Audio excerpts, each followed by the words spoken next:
Piece of advice number 4, LTV to CAC is the only thing that matters.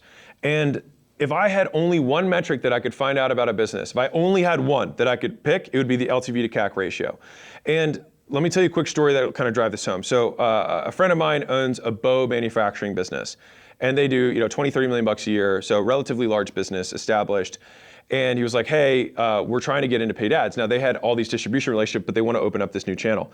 And he says, hey, you're the marketing guy, right? So can what would you do here? And so as I was explaining the process the strategy that I want to outline for him, he was like, well, what's the benchmark I should be looking at in terms of leads? And I was like, dude, the benchmark is irrelevant. Everything just comes back from what's gross profit. So it's like, okay, so what's the average gross profit on a bow? I'm making this up. Say it's $500.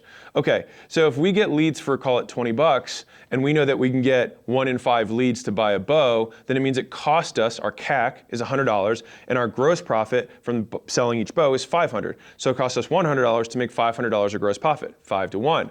Awesome.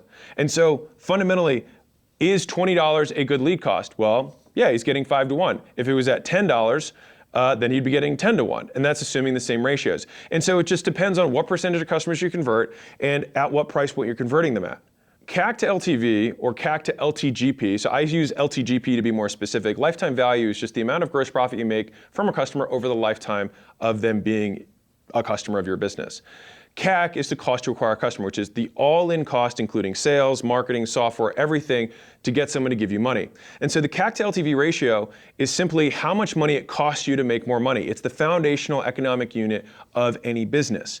And so making sure that you know how much money it costs you to make money, that fundamentally feels like a very important metric in order to scale the business. And over time, as long as you don't have some big capital expenses in terms of scaling your business, that fundamental return that you get will reflect the compounding growth of the business, provided you don't have other constraints to growth. So for example, if I have meals that I sell for $10 and it costs me $9 to package and ship them and deliver them, then I have $1 of gross profit per meal. And so if someone buys 10 meals from me, I'm not making $100, I'm making $10 in gross profit. And if the average person buys, call it 5 weeks of meals, then I would make $50 in lifetime gross profit. And so the only way that I would want to be able to acquire customers is that the cost to acquire a customer in this example, I'd want to have probably at $15 or less. Because you can't do it at even, because then there's no money left over to do everything else in the business. And so the rule of thumb is that you want to have at least 3 to 1 on LTV to CAC